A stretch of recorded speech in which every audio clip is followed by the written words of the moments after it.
thank you to the Blaffer for having us. Thank you, John, for joining us from New Haven.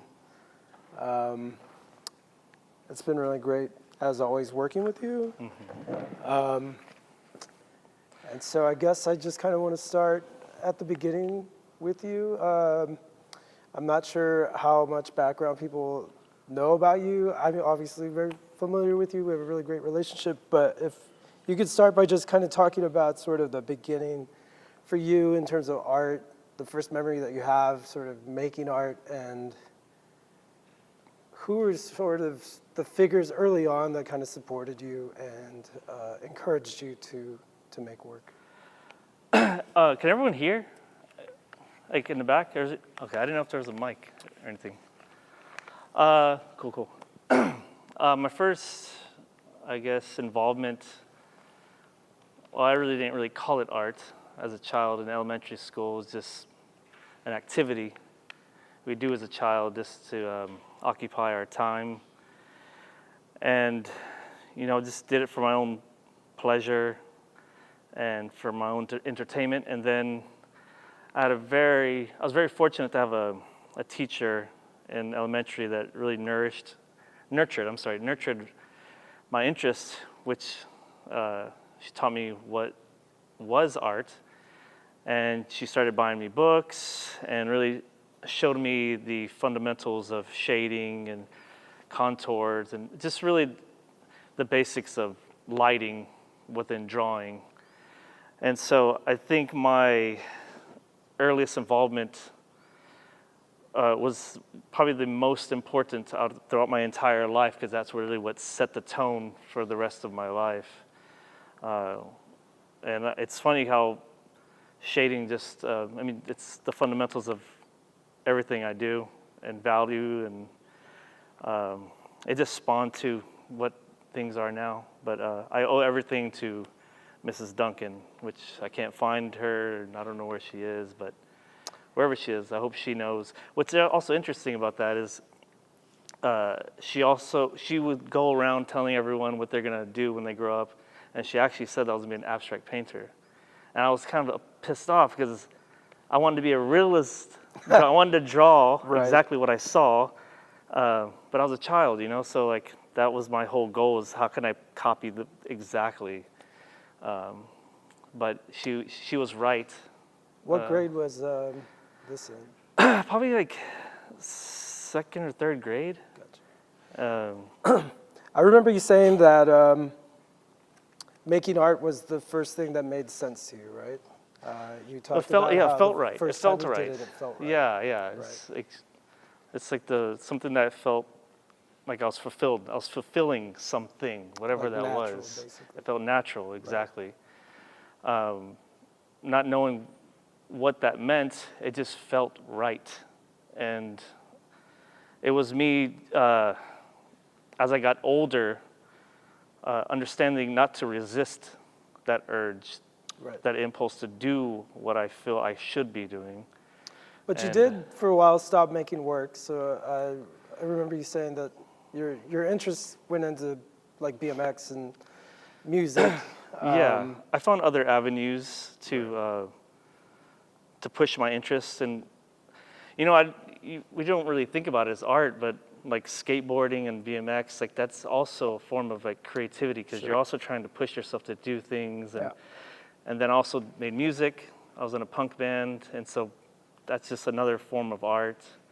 And so I wasn't a visual artist, but I would say that I found other ways to be what we would call creative. So when did the art making come back?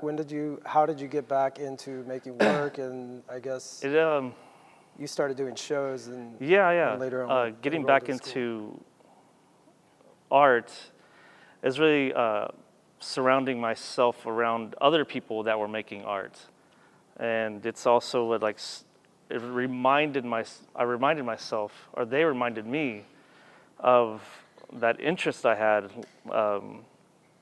long ago, and it just sparked that interest again. And it really is your environment. So I think environment is important for anyone. Is just finding that group that cultivates that interest as you find interesting, and then you could bounce ideas off each other and really encourage each other to do this thing together, but in your own separate way, your own way. Right.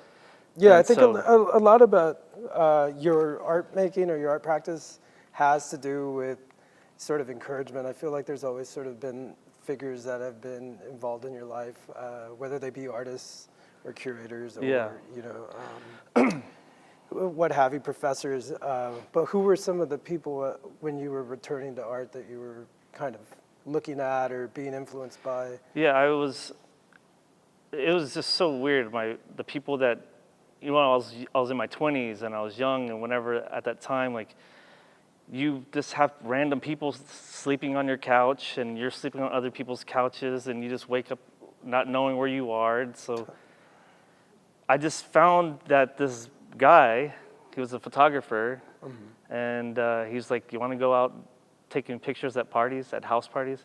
And so it was just like, it was just an excuse to go out and drink, but he also had this creative edge to it, because yeah, we did what we wanted to do, but there was also a goal, and that was to take pictures of people in their, at that time, their natural environment. Right.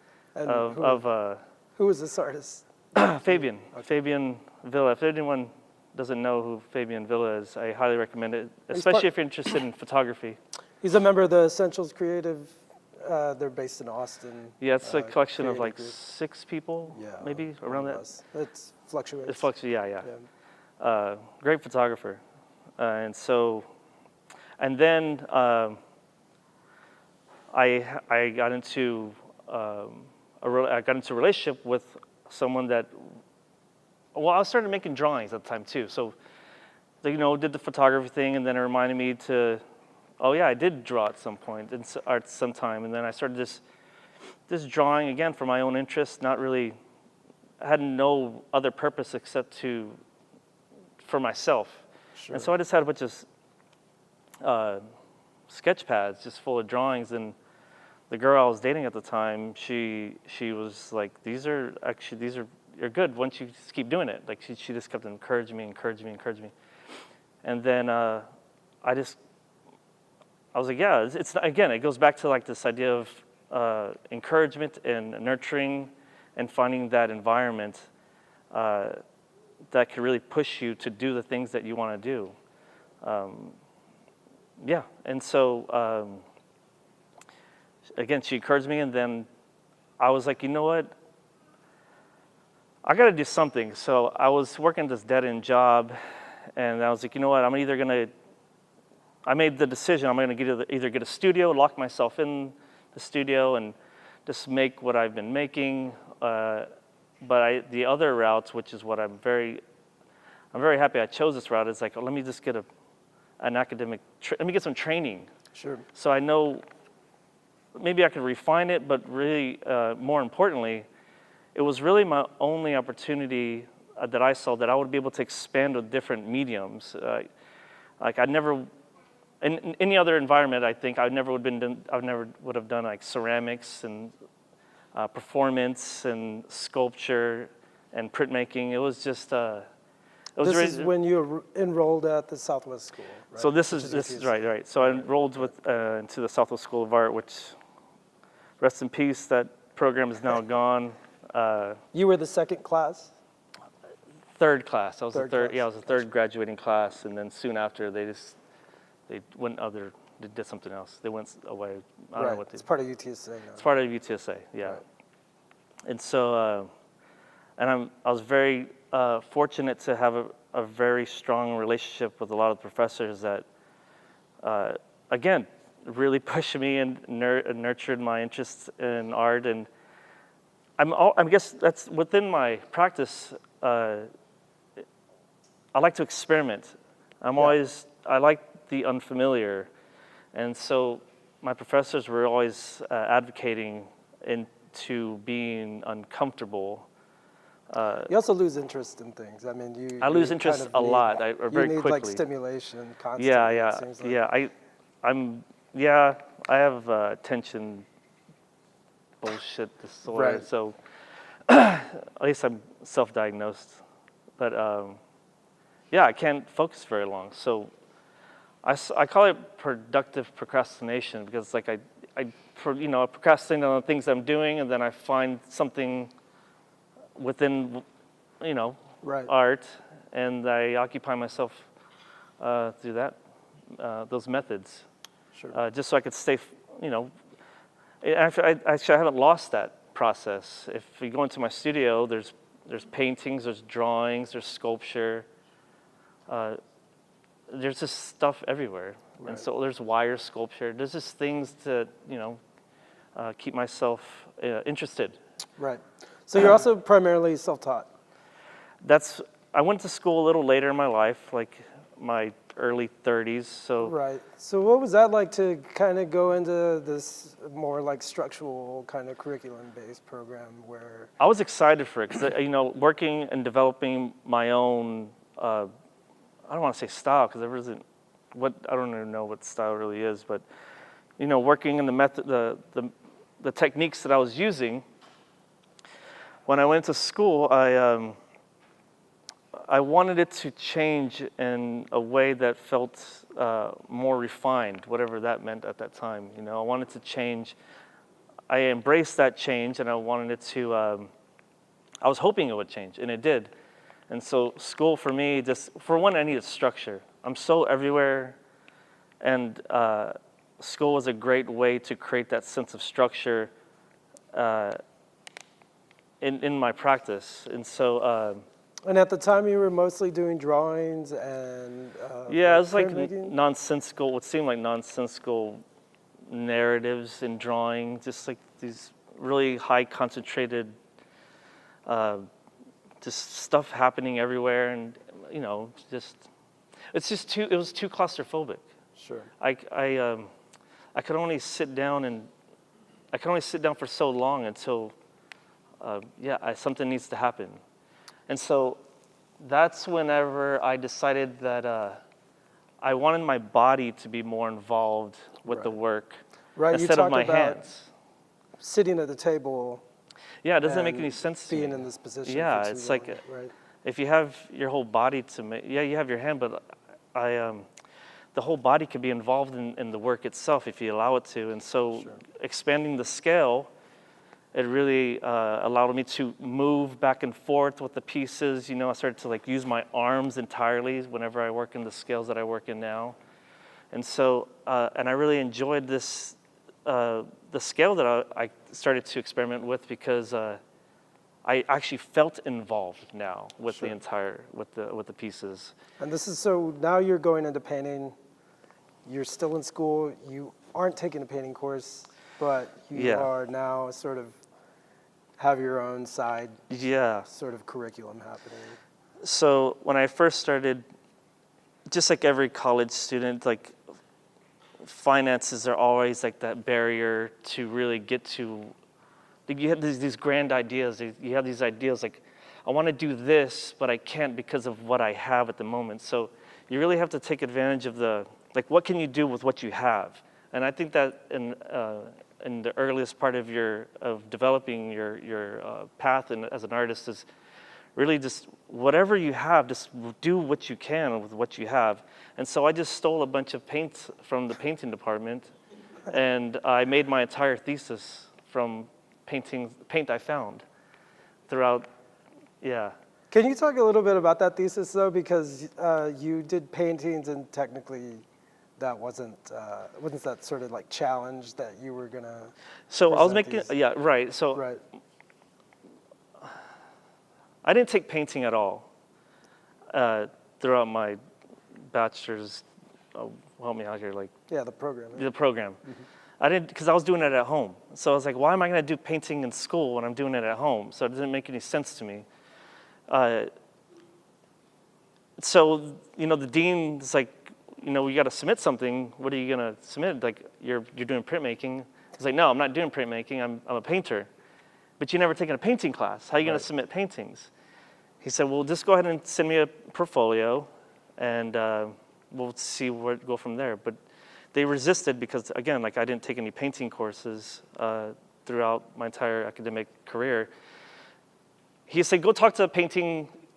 I showed him the portfolio. I mean, he only knew what he knew about painting, but he really wanted someone that was in the program that taught painting to look at the portfolio. Sure. And the teacher tore my fucking paintings apart. He just did not, he pointed everything out, the things that I was too blind to see, because I was so naive, and I was thinking I was making my own style, and, you know, just, it was, you know, I was just,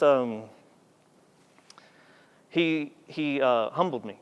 Right. And, but the thing about me that I think that separated me with many of the other students is that I'm very receptive to feedback. I don't resist it because I don't take it personal. Sure. I think once you start taking critiques personal, you're really not listening, and you already think you know everything. So what's the point of taking a critique if you already think you know everything?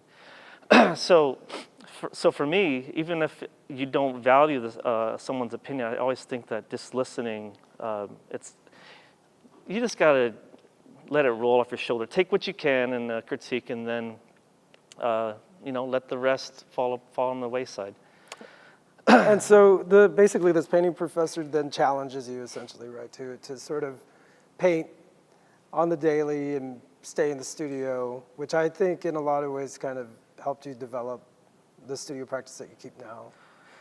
Yeah. I guess if you want to talk about that sort of foundation that was created while you were still in school. Yeah, so what Rigo's talking about is towards, like I mentioned, I haven't taken a course, but the teacher, it was my senior year, and he told me, he's like, I have no obligation to help you. Now again, this is before I started an actual enrolled course in painting.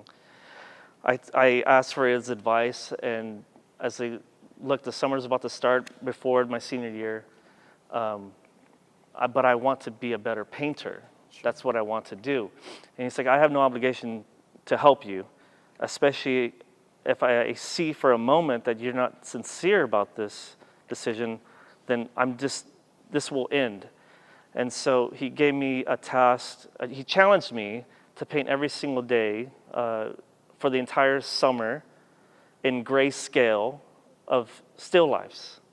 And he didn't tell me how to paint, he just told me what I needed to make the paintings, and I had to teach myself how to paint with the simple instructions to paint still lifes for the entirety of the summer. So every single day I had to make a painting throughout the entirety of the summer. And we met twice throughout the summer, and he wanted to see if I was taking it serious. And we met the first time, and I filled this entire room of paintings because I was, if there's something I really want to do, I will push myself to the limit. And the same thing goes when it became crit or by the time it came to crit, I always pushed myself to absolute limits which I don't encourage, but this is what I did. I was always make myself sick because I would. I'm not going to say how that happened, but I took it very serious. The point I'm trying to say is, I made a room full of paintings. He saw I was serious, and he said, "Okay, I need you to read this book now." He gave me a book, and then make another set of paintings. So I did all that. I did everything he said, and then finally, senior year came through, and he's like, "Well, there's no point in me following a syllabus. Just work on your thesis." And so he was pretty much my I was the puppet, you know. And he just told me, it's like, just paint this, and that's when I also went to color. Oh yeah, so I didn't finish that. So I was doing black and white, and so I had all these still lifes, which I use those still lifes to make the paintings. If y'all look at the small ones, the series on the hallway, those were a series of studies I did, and I didn't have any money, so what do? We use what we have. So those are painted over the black and white. All those paintings are painted. They're all studies of gourds and sticks and fabric and, just a typical still life.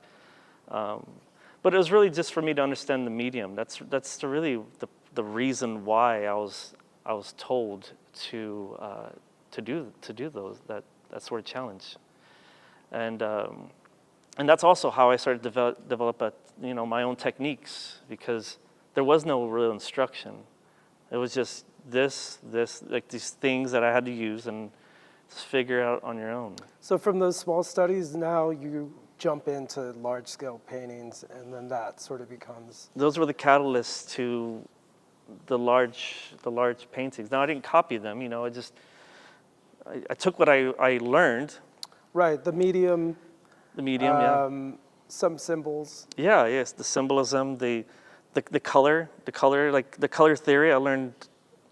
I had something to, the color theory that's where I really learned like about the relationship between color and composition and forms and shapes and how to use the body. Like it's all there.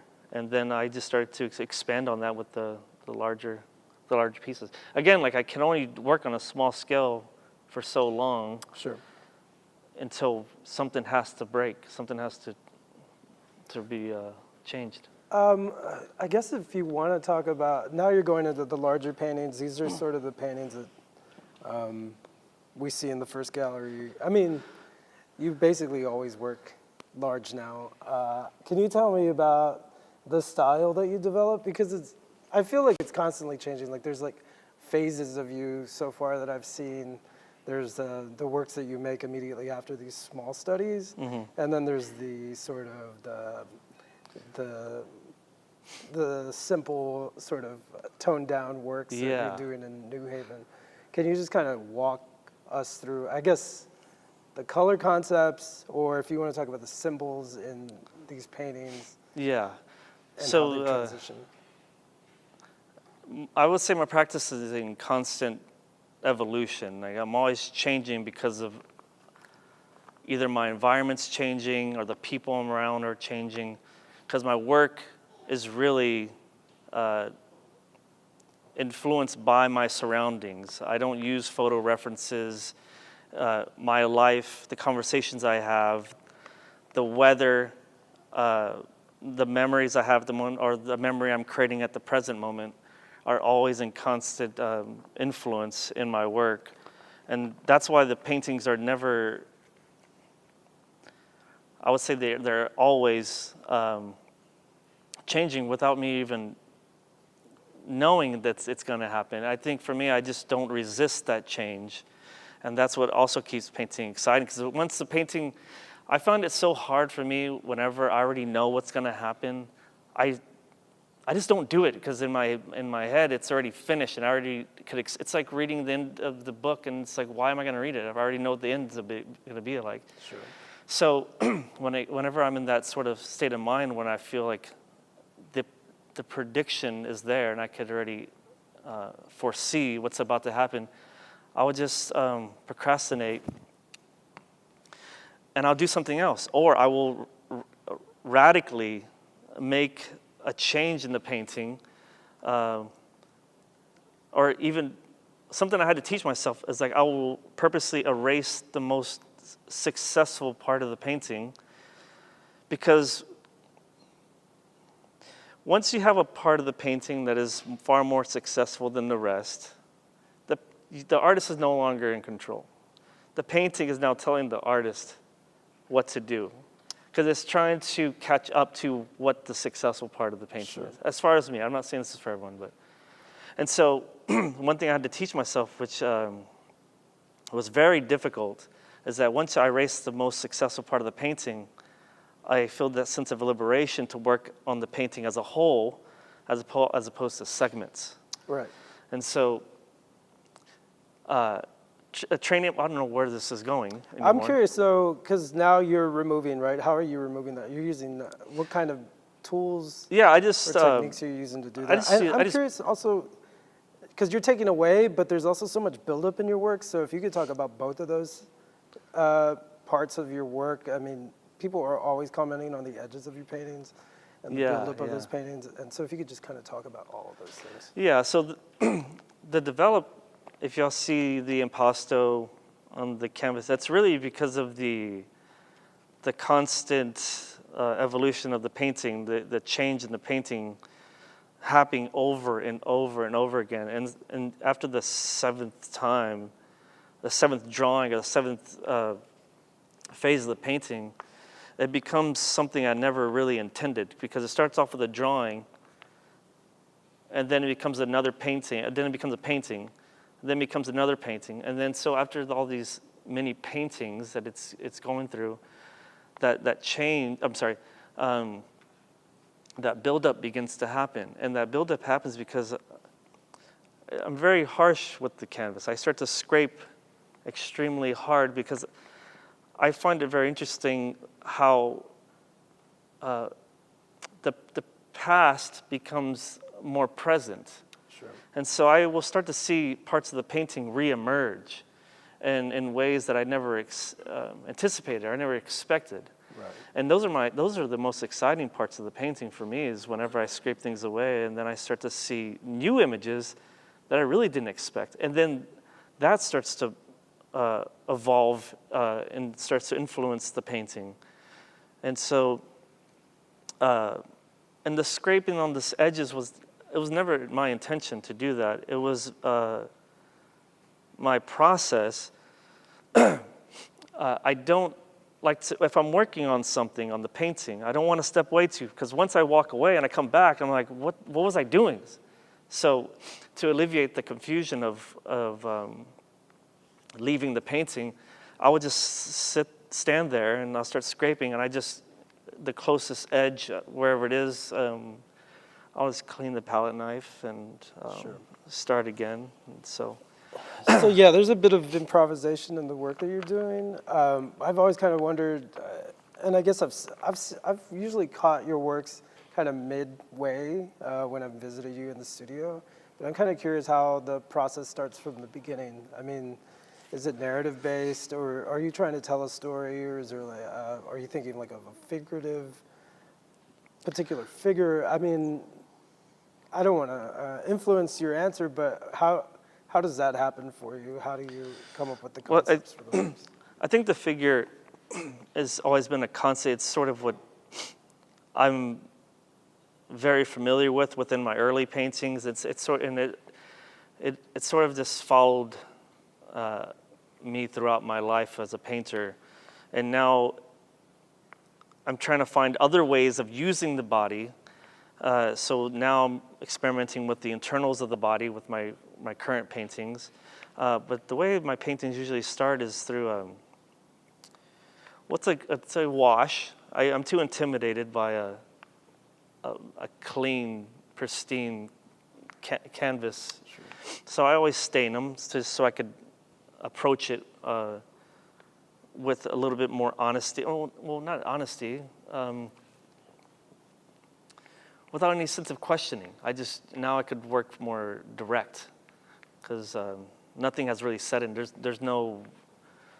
Nothing is permanent at that point. And so, just a charcoal. Just a real quick charcoal drawing, and but it never stays. Sure. Like wherever it starts, it's it never stays the same.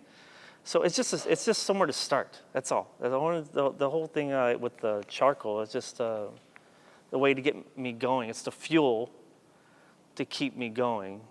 Sure. And then and that's when the constant questioning and the debating and the arguing and the regret and the disappointment and the little bits of pleasure that I get whenever I feel like I'm finally getting somewhere.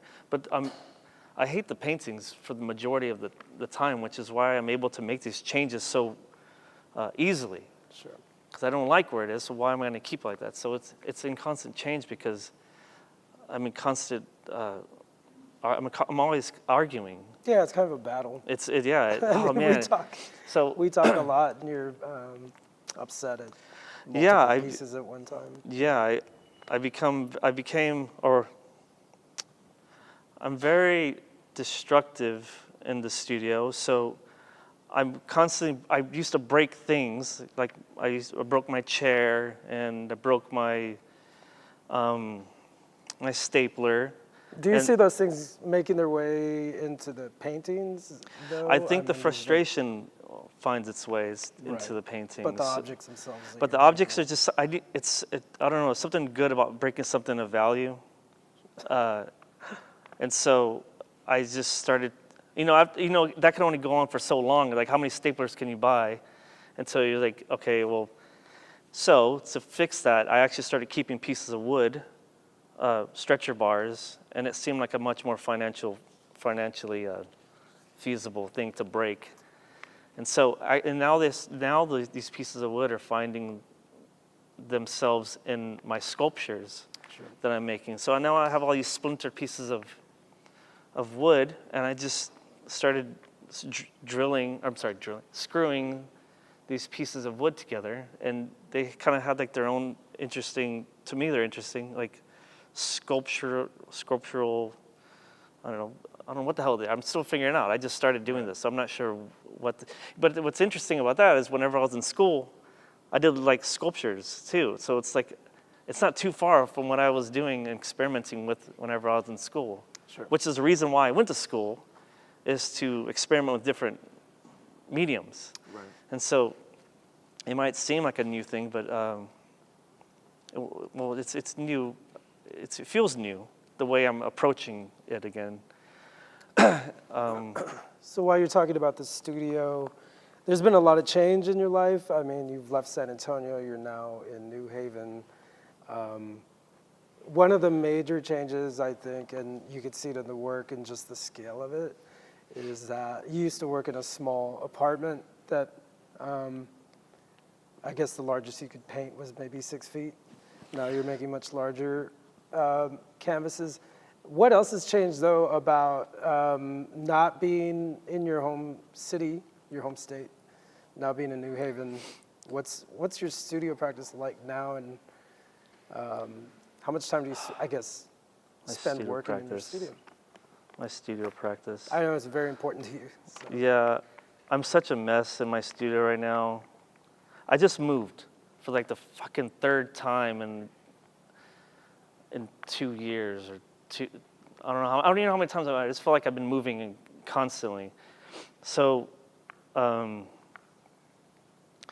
regardless of all this change that is happening, I just never lose the discipline in painting. So, yeah, it sucks to move, and it doesn't seem like the most ideal time to work, but I always make time to do something in my studio. That's what it's there for, and that's why I exist as a person. I don't know what else to do, so I have to do something in my studio. Yeah, it pulls at you. I mean, you're leaving tomorrow. Yeah. Oh my God, I'm so excited. Yeah. And as much as I'm indifferent about New Haven, that's where my studio is, and that's what I focus on. Is I want to be in the studio. I've been away for too long, and so I have to rely on where the hell's my sketchbook? I had a sketchbook, you should always carry a sketchbook around with you. How many students are in here? Do y'all painters or yeah? Do y'all carry a sketchbook around? Well, y'all should. All right, and also if y'all have one for one thing that not a lot of people tell y'all is that writing is very crucial for your practice. And although we don't want to write, and it sucks writing, and I hated writing, you actually find out a lot about your work if you just write about it, So just as important as it is to document your work and photographs, writing is very important about your work, because it helps you talk about it whenever somebody asks a question, and it also helps you understand what you are doing, and it's helped me. So I would just recommend writing about your work if you have a chance. No, not even if you have a chance. No, you should just be writing about your work. Every now and then, don't get too crazy with it, but just write something. What was the question? I'm actually enjoying this. So if you have more things that you want to share with the audience about your work or your practice, I'd open it up to you. We're going to open it up to questions too, but we have about 5 minutes. Okay, just 5 minutes. I'll just give you a little bit of advice, just real quick. Once you step out into the art world, it's not going to be nice to you. That's what the art world is. It is harsh and it's a motherfucker. But you have to stay humble. Even if you think your work's the shit, and then even if it is, being humble is gonna take you so far. I met so many cocky dudes and girls, and it can only take you so far. Being humble really, it really means a lot, especially for a younger artist that looks up to you. You could actually change someone's life just by simply being humble, and just having a conversation with anyone without feeling like you're superior. So I'd really recommend just just being humble in your practice and as a person, as an artist, because it will work. It works out. I had something else, and I wrote it down. But I don't think it's. Oh my God! I didn't bring the right one. I bet. Well, that's the most important one. I can't remember what the other one is, but that's the one I really needed to. Kind of what? Oh yes.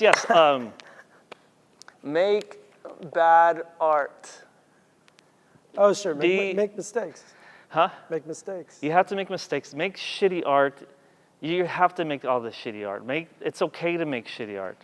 It's necessary. Everyone needs to make. You're not going to hit home runs, and that's okay. Make as much shitty art. Get it out of the way. That's why you make the shitty art. It's just to get it out of the way. Because once you cleanse yourself of all the shitty work, then you can work with more clarity to make the work you really want to make. And so don't be so hard on yourself when you make shitty work, because that's just a part of the process, That's an exercise. The shitty work is the exercise. And so you make something more prominent once you understand why you made the mistakes you did. And so you can move on with a little bit more clarity. That's what I wanted to say. Thank you, John. All right, that's it. I just think it's a good time to open it up to questions. Yeah. I almost ran out of here. No, you're doing great. We have 15 minutes for questions. Yeah. If anyone Not everyone speak at once.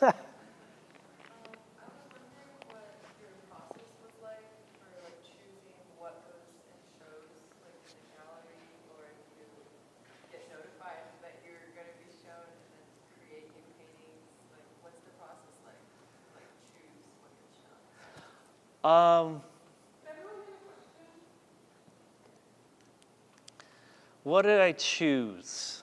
Well, so this is a good question, because once the artwork is out in the world, you can no longer make a change. So you are putting your stamp of approval on these pieces that enter the world. And so if you have any sort of doubt if whether or not it is ready to leave the studio, then it shouldn't leave your studio. You need to keep working on it. All right? So it's really like if you feel good about the work leaving the studio. So I've actually ran into this problem recently where I had a finished painting. I thought it was finished. And recently I just I knew it didn't feel right. It was finished, but it wasn't done. And so I said, fuck it, I'm just gonna start all over. Now I've exhibited this piece, but I'm very happy it didn't get sold. And so I washed the whole thing out, and I feel so much better knowing that I actually destroyed. Well, I call it destroyed now, but I can already feel it. It was the best decision I could have made. So if you feel like you're gonna regret later on in life this painting that you said like this is worth going out into the world, just don't do it. You can just make another one. You're an artist. Painting is a lifelong commitment, you know, so there's no rush to make anything. Now, you should be making as much as you can, but don't feel like you need to rush anything because you have another, for some of y'all, I mean, you have a lot more time than I do. You have time to make paintings, you know, so just don't rush it and don't make any, feel good about what you're exhibiting. That's it. On the selecting of pieces, though, sometimes you really don't have sort of, like John can put out paintings in the world and the gallerist might have a completely different idea about what's interesting for the space. You see that all the time. I mean, you may love the piece, the curator may not, the gallerist may not. I don't think it should stop you from making the work that you're making. Make the work that matters to you, always. That's like number one. And yeah, like John said, I mean, criticism's gonna come. And so you gotta kind of take that for what it is. There's like particular works that I won't say exactly what pieces they are in the show that some people weren't interested in, but they're in the show, right? And they're just, depending on the audience, depending on the curator, it's always gonna be different. And yeah. But what the constant thing is you. Like you have to feel like it's meant to go out. But he's right. Like whether or not where it goes different audiences, that's not up to you. The curator and gallerist, they have ultimately they. I think decide. Also though at the same time, like if you are really passionate about a piece, like express those things to the curators and the gallerists, because sometimes they're wrong too. And I think it just takes explaining yourself and your point of view about the work, because they don't always get what you're trying to do either. That's true. Like I've had people try to, you know, deter me in a direction. Like I really enjoyed this experimental phase, and the gallerist was like, I don't like this, and it really did, like, put a damper on like this really new exciting thing. And so that don't let anyone determine your direction. You know, just really just be as honest to yourself and in the work. Yeah, be faithful to yourself. Yeah, because other artists could call your bullshit. You know, they won't tell you to your face. But if you make bullshit work, people know. So what's the craziest question that you've been asked craziest, wildest question that you've been asked about your art? Craziest question? Craziest, wildest question you've been asked about the art that you made. My art. Yeah. I haven't been. This is probably the most. Or maybe questions. what do people? Because sometimes you were saying that people think that they might know what your work is about, and then they. They're not too crazy though. I guess my work. God damn, that's a really good question. I just can't answer it confidently. The craziest question. Do people think I'm on drugs all the time? They're always like, what are you on, or what do you do? Sure. Yeah, I mean, because there is a level of addiction in your work, and there's like decaying. You have the teeth. And I had asked you that question about, like, are you including teeth? Because you can always tell if people are decaying from the inside out. And it's What's the indicator? Part of the bone that's, yeah. Right. So what Rigo's talking about is my use.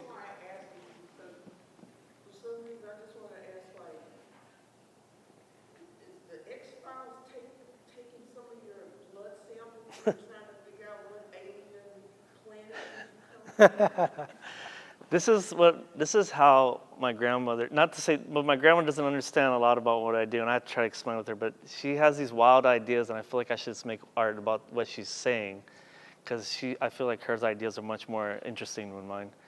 So your grandmother thinks? I haven't, no, but I'm just saying, like, I just like to hear her interpretation of my work, because it's some always of the things opposite. that your grandmother says? I don't even know how she sees the things she sees.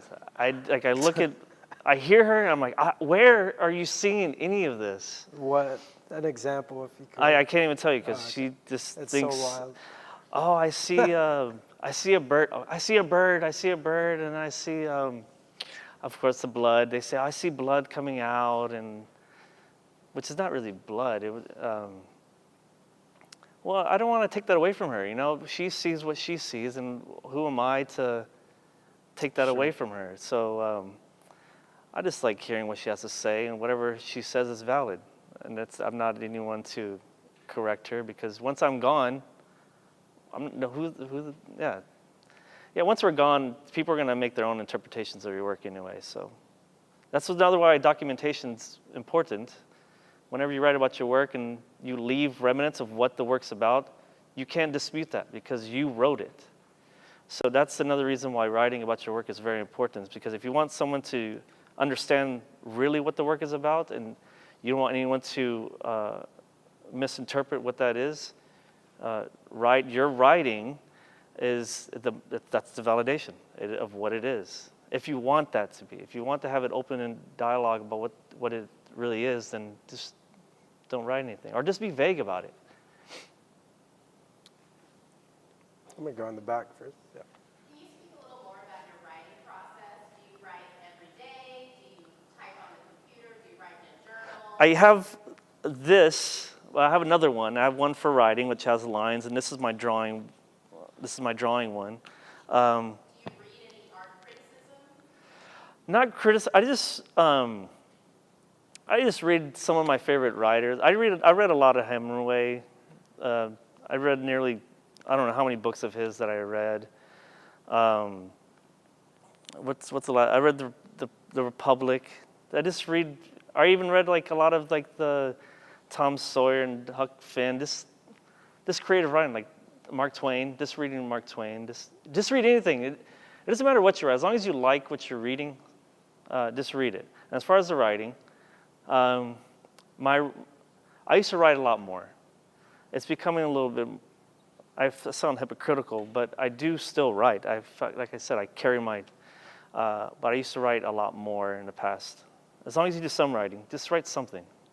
In fact, I wrote a lot for this, and it helped me prepare myself for this event right now. So again, like if I did not write at all, who knows where this would have turned into? I don't know.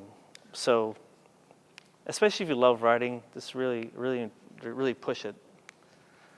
Are you writing to yourself, or you're writing to the questions you think people might have about your work? Oh, it's just for me to understand my work a little bit more.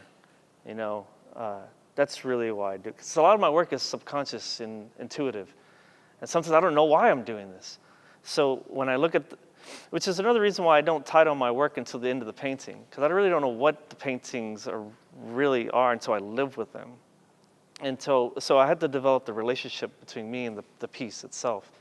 And that's whenever it starts to make sense of what the paintings really are. So the writing, it's just it just helps you. It just helps you. It just helps you speak and understand what you are making a little bit more clearly. And it removes the fog. There's so much fog in art, you know, especially whenever you work intuitively. And so whenever you write, the mist starts to go away a little bit more and more. It starts to be removed. We have a question in the back, though. My question is about the environment of your work and the progression to each of the collections. Like the room that's displayed behind you during the exhibition, they said that you created this selection for those pieces while you were traveling away. Yeah. In like Hillside or somewhere. Yeah. And so I really love the snow piece. I cried actually. Oh, really? It's all good. It's all good. Thank you. Appreciate that. But I wanted to talk about environment, because then I also learned that I guess you're using recycled canvases, and you're talking a lot about changing, just kind of going with your intuition with your artwork. How do you feel that changing environments is going to continue to reflect in your work? Yeah.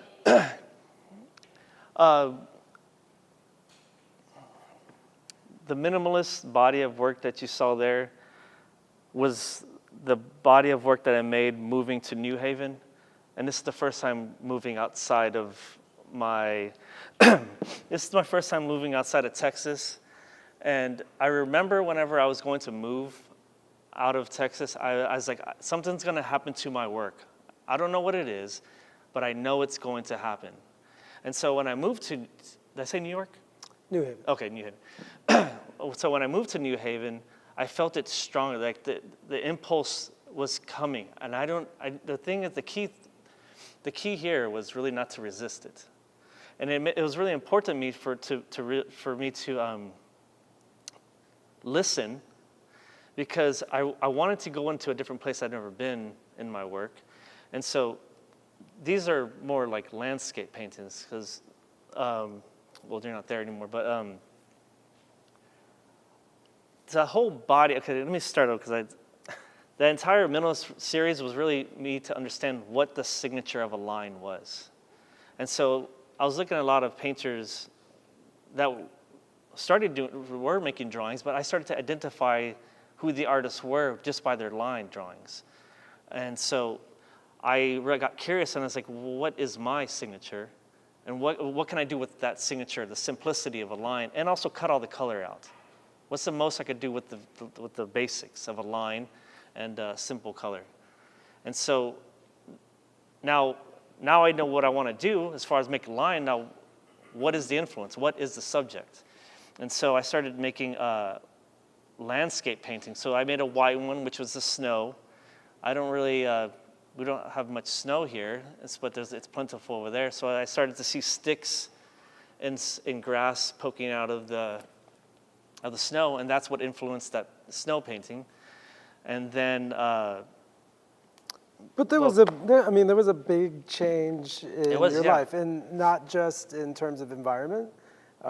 It's the first time you leave Texas. Yeah. You decided, instead of flying to New Haven, that you were going to drive across the country. Yeah. So you're seeing these landscapes. Yeah, those are landscape paintings. You're That's watching. You're watching the seasons change. Watch the in seasons New Haven, change, which, yeah. like, you don't see much here in Texas, Yeah. other than hot. And there's also, one of the things that you had told me about those works was the fact that you didn't have to worry about purchasing, like, you had money to have material. You didn't have to, like, steal material. You had everything Yeah. that you needed. And so it sort of, like, freed you up. And that's the way that I always interpret them, is that John is finally free from, like, these very hectic canvases, Right. these hectic stories. Yeah, so Rigo's referring to when I got to New Haven, for the first time in my career, I didn't have to worry about finances. I could have anything I wanted as far as material. In fact, the program I was in, they encouraged to buy the best material you could possibly use. What was the program? Is Next Haven, for y'all that don't know. And they really wanted you to use the best, like best paint, the best canvases, like everything. They wanted the best of everything. And that was the first time I was like, I have everything I need. And it was just too much. I had no limitations. I was living in tyranny.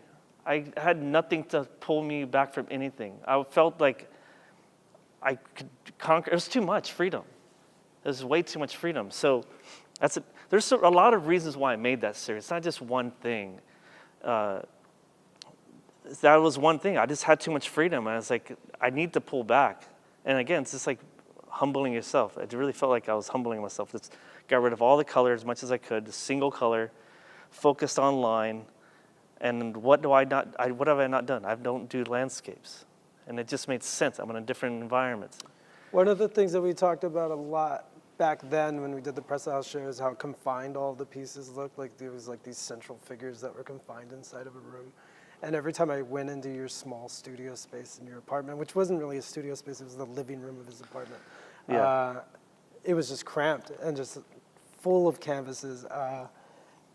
And you could see where the apartment made its way into the work. And I love seeing those more minimal works, because it made me feel good about where you were, like, as a person. And so you could tell that, like, you had been freed up. Yeah. And you didn't have all this, like, jumble of issues. Yeah, you should never let the space limit you. You always, whatever I don't care if it's a closet, like, you always, if you're gonna be an artist, you make where you can. And so anything's a studio, anything, like I did it myself. I was working in a closet myself, then I worked in my living room. It's like, you make wherever you could make a space. And to make an excuse is just, it's just an excuse. and you really don't want it. We have another question. I hope we answered that.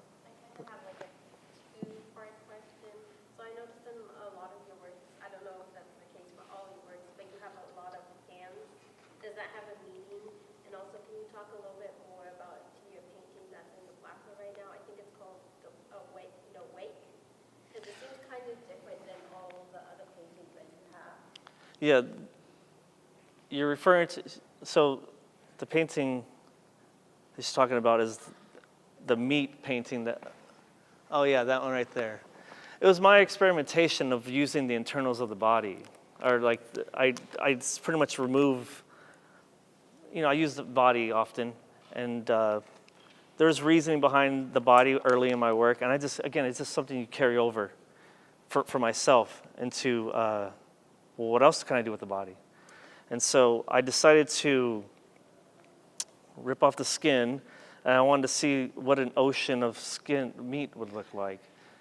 A lot of people don't see it, but I wanted to see what does an ocean, or which is a wake. I wanted to call it like a wake of water. So I call it it was the meat one, right? Did I hear that? See it? Okay, yeah.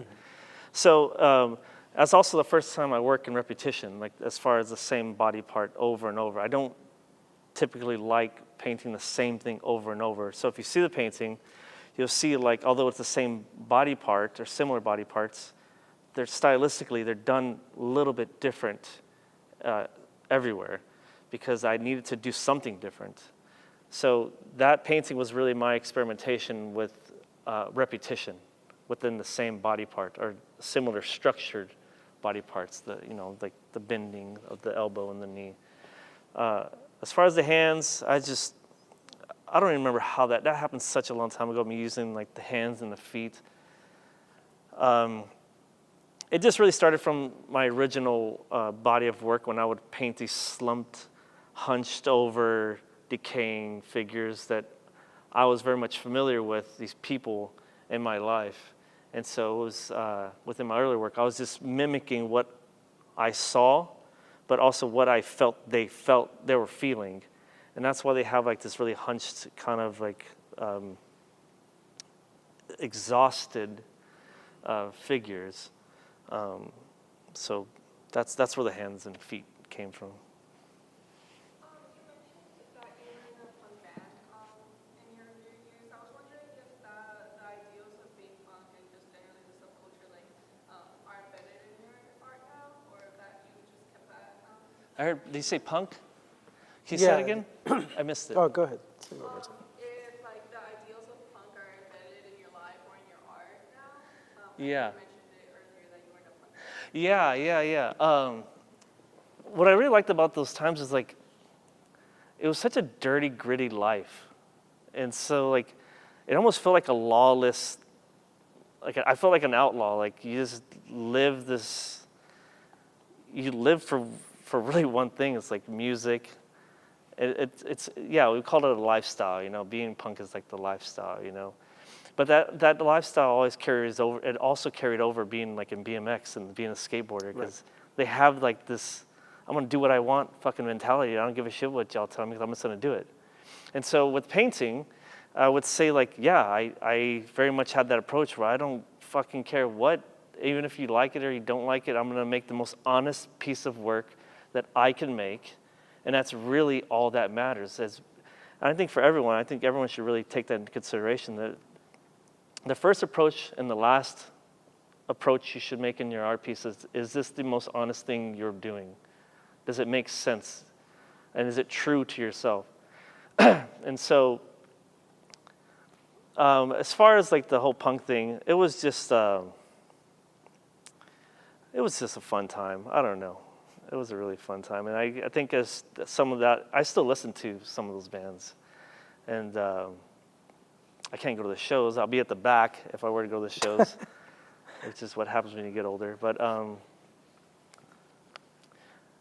I don't know. Yeah, to answer your question, some people might argue, but being punk kind of never leaves you, and so it's in my work somewhere. I know it is.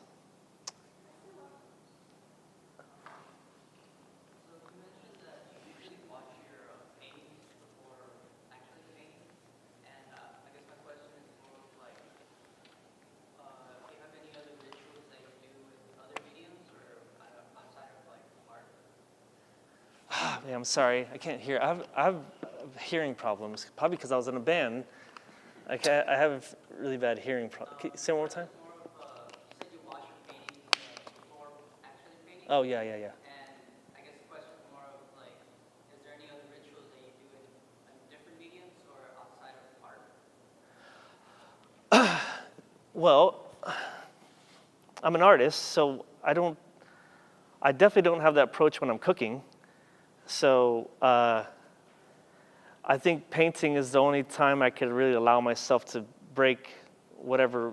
Well, it's not even a rule. It's just part of my process. I didn't really put too much thought into the washes, except for prepping myself to approach this object with more directness, as opposed to any sort of intimidation. So if you're asking if I have the same sort of approach within my paintings in any other part of my life, I can't say I do with the same sincerity as the same exact approach. Painting is really, to answer your question, painting's really the only thing I could really push myself in that sort of freedom to just, I don't know, where am I going with this? Has there been like a big change, I guess, in the way that you worked maybe in San Antonio and now in New Haven? Like, I mean, do you have the same joy, I guess, that you had when you were, because a lot of things have changed for you. I have the same frustration. Right. I swear, oh my God. Sometimes I don't even know why I paint. It's so hard. It is so hard to make a good painting. I don't give a shit who anyone is in this room. If you think painting is fucking easy, it is hard to make a good painting. But that's what makes a good painting, is a difficult painting. But it's even harder to make a hard painting look easy. Once you make it look easy, it's like, oh shit, you're a master. You mastered it. But Have you done that? No, I don't think I'm ever going to reach that until like the end of my career. But I like that. I like struggling to make something worth living for. And so, yeah, it's stressful, but it's a life that I live, and I'm not gonna. That's just how it's gonna be. Great. Thank you, John. Yeah. Thank you. I had to clap. I had to get everyone to clap. We had one more question.